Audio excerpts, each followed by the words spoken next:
मोदी सरकार ने कोरोना से बेहतर तरीके से निपटने के दावे तो खूब किए हैं, लेकिन हकीकत यह है कि कोरोना बेकाबू होता जा रहा है।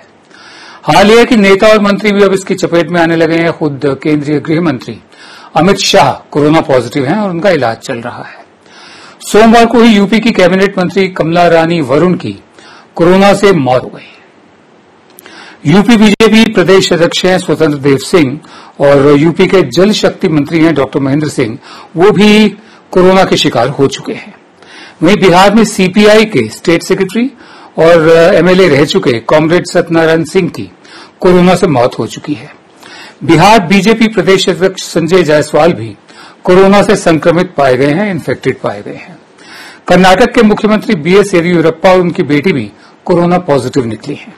मध्य प्रदेश के मुख्यमंत्री शिवराज सिंह चौहान, प्रदेश बीजेपी अध्यक्ष वीडी शर्मा और state general secretary Suhas Bhagat भी कोरोना पॉजिटिव पाए गए हैं। कांग्रेस से बीजेपी में गए ज्योतिरादित्य सिंधिया भी कोरोना से संक्रमित थे, इन्फेक्टेड थे। तमिलनाडु के राज्यपाल बनवारीलाल पुरोहित और पी चिदम्बरम के बेटे कार्ति चिदम्बरम भी कोरोना से जूझ रहे हैं। मेरे साथ हैं डॉक्टर पुनीत बेदी। आप कोरोना के भी जानकार हैं और जो सेहत से जुड़े मामले हैं उनकी खासी पकड़ रखते हैं आप। बहुत शुक्रिया डॉक्टर पुनीत बेदी अपना समय में देने के लिए। मेरे सवाल आपसे ये है कि सीपीएम के जनरल सेक्रेटरी सीताराम येचुरी ने ट्वीट करके कहा है कि यूपी में कैबिनेट मंत्री की मौत और गृह मंत्री अमित शाह को कोरोना होने के बाद केंद्र सरकार अब इस बात से इनकार नहीं कर सकती कि देश में कोरोना महामारी गंभीर रूप लेती जा रही है। मेरा सवाल आपसे ये है कि ये तो येचुरी की स्टेटमेंट हुई, इस पर आपको क्या कहना है? क्या कोरोना अब सरकार के लिए प्रायोरिटी भी है इस वक्त? नहीं, प्रायोरिटी तो होनी चाहिए है या नहीं मालूम नहीं सरकार कैसे काम करती है। बहुत ट्रांसपेरेंट तो कभी भी नहीं थी सरकार, लेकिन इस मामले में बिल्कुल भी ट्रांसपेरेंट नहीं है और वो एक मेजर प्रॉब्लम है। इतनी बड़ी महामारी को हैंडल करने के लिए कोई प्राइवेट सीक्रेटिव इंफॉर्मेशन नहीं रख सकते, डेटा रिलीज करना चाहिए। और जैसा कि हम आई थिंक पिछले 4-5 महीने से हम बात कर रहे हैं कि तकरीबन ऐसा ही होना था। पहले ये बीमारी सिटीज में कॉन्सेंट्रेट हो रही, फिर जैसे लोग उनको बंद कर दिया गया सिटीज में, फिर वो जैसे गांव में गली में बिहार में, तो वहां या तो संक्रमण लेके गए या रास्ते में जो ट्रैवल पैक ट्रेन में करा वहां से इन्फेक्टेड हो गए। लेकिन जैसे ज्योमेट्रिकल प्रोग्रेशन में बढ़ती है, इवेंचुअली हम सबको ही ये टच करेगी, जो भी लोग एक्सपोज्ड हैं। और जो पॉलिटिशियंस और जो पब्लिक लाइफ में है, जो पुलिस में है, आर्मी में है, मेडिकल प्रोफेशन में है, फ्रंट लाइन पे है, उनको डेफिनेटली बहुत ज्यादा खतरा का मतलब ऑलमोस्ट सर्टेन है कि सूनर और लेटर ये इन्फेक्शन हो जाएगी। क्योंकि कोई भी जो सो कॉल्ड मेजर्स थे वो कोई ना तो वेल प्लान थे और ना वो उन्होंने वो रिजल्ट्स प्रोड्यूस किए जो करने चाहिए थे। तो इवेंचुअली ये बिल्कुल राम भरोसे चल रही है और उसको आत्मनिर्भर कर लें, जैसे भी आप कह लें, तो वैसे ही फैल रही है जैसे 100 साल पहले स्पेनिश फ्लू फैला था। मतलब बिल्कुल किसी इंटरवेंशन का कोई रोल नहीं हुआ और इनफैक्ट सारे जो इंटरवेंशन थे वो काउंटर प्रोडक्टिव हो गए। दावे बहुत किए सरकार ने, लेकिन उसका इफेक्ट तो नहीं कहीं दिख रहा और नेचुरल प्रोग्रेशन पे ही डिजीज फैल रही है। जी जी, मैं आगे बढ़ता हूं। देश में कोरोना महामारी गंभीर होती जा रही है, काबू से बाहर हो गई है, लेकिन मोदी सरकार का दावा है कि सरकारी अस्पतालों में तमाम जरूरी इंतजाम किए गए हैं। हकीकत यह है कि बीजेपी के नेता और मंत्री सरकारी अस्पतालों के बजाय प्राइवेट अस्पतालों में इलाज करवा रहे हैं। देश के गृह मंत्री संक्रमित होते हैं और सीधे प्राइवेट और महंगे हॉस्पिटल मेदांता में चले गए। मध्य प्रदेश के chief minister Shivraj Singh corona positive होने पर एक प्राइवेट हॉस्पिटल चिरायू में भर्ती हो गए। कर्नाटका के सीएम येदियुरप्पा और उनकी बेटी का इलाज मणिपाल हॉस्पिटल में हो रहा है। ज्योतिरादित्य सिंधिया ने खुद अपना इलाज दिल्ली के मैक्स हॉस्पिटल में करवाया।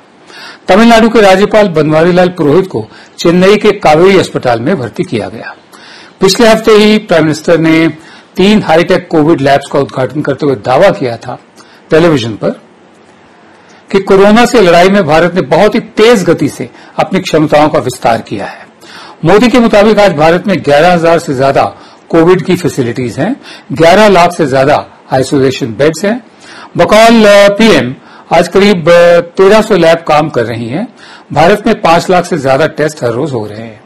मोदी ने यह भी कहा था कि 6 महीने पहले देश में एक भी पीपीई किट मैन्युफैक्चर नहीं थी। आज 1200 से ज्यादा मैन्युफैक्चरर हर रोज 5 लाख से ज्यादा पीपीई किट बना रहे हैं। आज भारत में 3 लाख से ज्यादा N95 मास्क रोज बन रहे हैं।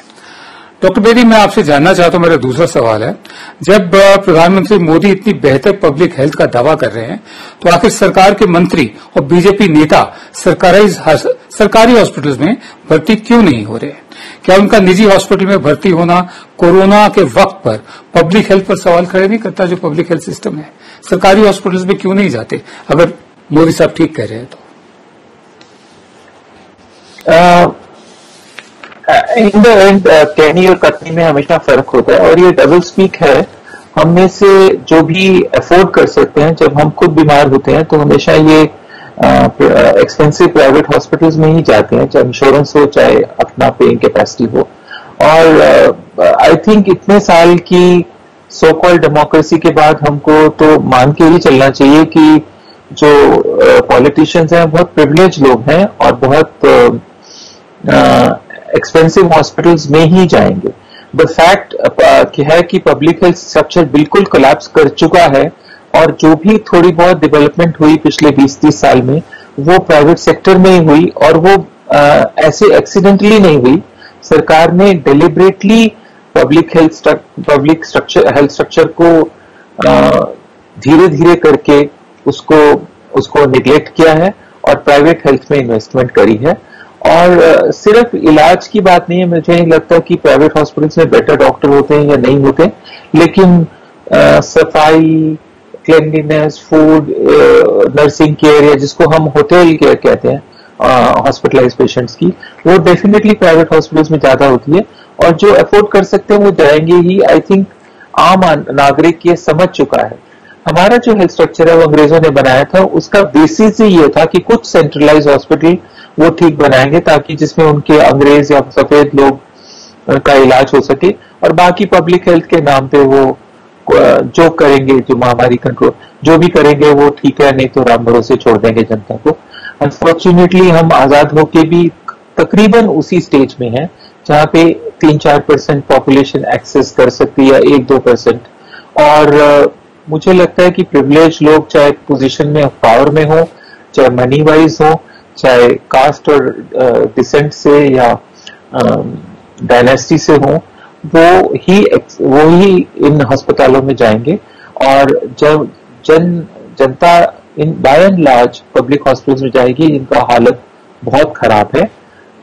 और क्योंकि गवर्नमेंट स्टेटिस्टिक्स जितने डॉक्टर नर्सेज इम्पैक्ट हुए हैं वो नहीं दे रही, इसलिए पब्लिक हॉस्पिटल्स में लोगों को लग रहा है कि वो अपनी जान खतरे में डालें। और उनको आपने देखा होगा कि स्टाइपेंड और सैलरीज भी ठीक टाइम पे नहीं मिल रही, तो नेग्लेक्ट बहुत लेवल पे है और वो अब शो कर रहा है। जो क्रम्बलिंग सिस्टम था वो कोलैप्स कर चुका है। और बेड होना या ना होना, स्टेटिस्टिक्स तो टेक्निकल की बात है, लेकिन सिस्टम में कोई ट्रस्ट नहीं है, इसमें कोई शक नहीं है। अगर मैं भी बीमार हूं तो शायद मैं किसी एक्सपेंसिव प्राइवेट हॉस्पिटल में ही जाऊंगा। जी, मशहूर ब्रिटिश इकोनॉमिस्ट हैं जिम ओ'नील, उन्होंने करीब 4 महीने पहले कहा था कि शुक्र है कोरोना वायरस की शुरुआत चीन में हुई, शुक्र है, भारत जैसे किसी देश में नहीं। भारत की जो पूरी व्यवस्था है, जैसे डॉक्टर बेदी बता रहे हैं, इतनी लचर है कि कोरोना से प्रभावी तरीके से निपट ही नहीं सकती थी। भारत सरकार को जिम ओ'नील की उस टिप्पणी उस वक्त बेहद नागवार गुजरी थी और लंबे चौड़े दावों के साथ उनकी इस टिप्पणी को, इस कमेंट को खारिज कर दिया गया था। दावा किया गया कि भारत ने अपने यहां कोरोना की रोकथाम के लिए बेहतर और कड़े कदम उठाए, लेकिन हकीकत सबके सामने है। ग्लोबल हेल्थ सिक्योरिटी इंडेक्स 2019 के मुताबिक जो गंभीर संक्रामक रोग होते हैं, सीरियस इन्फेक्शियस डिजीज जो होती हैं, और महामारी पेंडेमिक से लड़ने की जो क्षमता होती है, काबिलियत होती है, उसके पैमाने पर भारत पूरी दुनिया में 57वें नंबर पर है, 57। नेशनल हेल्थ प्रोफाइल 2019 के मुताबिक भारत में केंद्र, राज्य और लोकल बॉडीज की तरफ से ऑपरेट किए जाने वाले करीब 26,000 सरकारी हॉस्पिटल हैं। सरकारी हॉस्पिटल्स में रजिस्टर्ड नर्सों और पैरामेडिक्स की संख्या करीब 20,50,000 और मरीजों के लिए बिस्तरों की जो तादाद है वो 7,13,000 के करीब है। यानी 1 लाख की आबादी पर महज 2 हॉस्पिटल हैं, हर 610 लोगों पर महज 1 नर्स और 10,000 लोगों के लिए मुश्किल से 6 बेड्स हैं। सरकारी अस्पतालों में जरूरी दवाओं और डॉक्टर्स की भारी कमी है। इस वजह से डॉक्टरों और नर्सों पर काम का भारी दबाव बना रहता है। देश की स्वास्थ्य सेवाओं की इस बदतर हालत के बावजूद भारत में सेहत की जो पूरी बुनियादी सुविधाएं हैं, स्वास्थ्य हेल्थ रिलेटेड सर्विसेज, उन पर जीडीपी का सिर्फ 1.15% खर्च किया जाता है। डॉक्टर बेरी, मेरा आखिरी सवाल ये है, देश की जो सरकारी अस्पतालों की आपने बताया, आपने स्वयं कहा कि हम सब जब भी होता है तो जो अफोर्ड कर सकते हैं वो भी प्राइवेट हॉस्पिटल्स की तरफ जाते हैं और जो इंश्योरेंस कवर्ड है वो भी वहीं जाना पसंद करते हैं क्योंकि वहां की सुविधाएं बेहतर हैं। मैं ये जानना चाहता हूं कि फॉर्मूला क्या हो सकता है स्वास्थ्य सेवाओं को बेहतर बनाने का? क्या टोटल प्राइवेटाइजेशन या प्राइवेट और पब्लिक या कोई और formula? No, public health by definition सारी दुनिया में एक पब्लिक फंडिंग से ही हो सकती है। ये पीपीपी या मॉडल्स जो दिए जाते हैं वो मेरी डेफिनेशन प्राइवेट पब्लिक पार्टनरशिप की है कि पब्लिक फंडिंग और प्राइवेट प्रॉफिटिंग। सो इससे कभी भी कोई शिक्षा, स्वास्थ्य या पब्लिक डिस्ट्रीब्यूशन सिस्टम जो है वो प्राइवेटली फंड नहीं हो सकता, ना इंश्योरेंस के थ्रू हो सकता। ये झांसा हमें काफी देर से काफी सरकारें, यही नहीं पिछली सरकारें भी हमें देती आई हैं कि कोई 1 रुपए रोज का इंश्योरेंस करेंगे जिससे सब लोग कवर हो जाएंगे। उसमें कुछ स्कीम निकाल देते हैं बार बार, लेकिन ऐसी इतनी बड़ी महामारी जब आती है तो सारा सिस्टम कोलैप्स हो गया। कोलैप्स तो क्रम्बलिंग था, फर्क सिर्फ ये था कि पहले आम आदमी सफर कर रहा था और वो हमको इतनी आदत हो गई है हर टाइप की प्रॉब्लम्स की और कि हम बहुत ज्यादा शोर नहीं मचाते और मतलब कुछ डिमांड नहीं करते सरकार से। एज ए नागरिक हम बिल्कुल इनफेक्टिव हो गए, हम अपने हक मांगने के मतलब आदत ही नहीं रही हमें। तो हमने कुछ किया ही नहीं जब कोलैप्स करी थी, और जब इतनी बड़ी बीमारी आई तो अब मुझे लग रहा है कि इस एपिडेमिक का पैटर्न बिल्कुल वैसा ही है जैसा 1919 में था। तो इसका मतलब 100 साल में हमने रियली पब्लिक हेल्थ पे कुछ नहीं किया। इसका सोल्यूशन बेसिकली फंडिंग से आएगा और स्ट्रेंथनिंग ऑफ मेडिकल सिस्टम, जो मेडिकल स्टूडेंट लेवल से मेडिकल कॉलेजेस को हमने मेडिकल एजुकेशन को नेग्लेक्ट किया, पब्लिक हॉस्पिटल्स को नेग्लेक्ट किया, कैरियर्स नहीं ऑफर करे यंग डॉक्टर्स को जो विदेश चले गए, जो अच्छे बन के निकले, और जो प्राइवेट हॉस्पिटल्स में कैरियर्स बने उनका हमेशा मोटिव ऑब्वियसली बड़ी इन्वेस्टमेंट से अस्पताल बनता है और ऑब्वियसली प्रॉफिट मोटिव के लिए बनता है। तो उन्हीं प्रोसीजर्स पे स्पेंड करते हैं जिसमें प्रॉफिटेबिलिटी है, ऑर्गन ट्रांसप्लांट, कैंसर या, लेकिन प्रॉफिटेबिलिटी पब्लिक हेल्थ में तो पब्लिक गवर्नमेंट का काम है। गवर्नमेंट का जो बेसिक काम है वो शिक्षा, स्वास्थ्य और हाउसिंग और फूड न्यूट्रिशन ही होना चाहिए ना। उसके बाद कुछ है या नहीं है वो देखना पड़ेगा, इरिगेशन, एग्रीकल्चर। लेकिन वो इंफ्रास्ट्रक्चर को सब छोड़ के इधर उधर की बात करके उसको टालने से प्रॉब्लम सॉल्व नहीं होगी। बहुत बहुत बड़ी प्रॉब्लम है और ये महामारी तो किसी तरह फैली जाएगी और प्रॉब्लम्स आएंगी और हमें प्रिपेयर रहना चाहिए। और उसके लिए हमको इसको एक इलेक्शन मुद्दा बनाना चाहिए कि कम से कम 4% जो है वो जीडीपी का हेल्थ पे स्पेंड हो, तब कुछ इंफ्रास्ट्रक्चर बिल्ड हो पाए।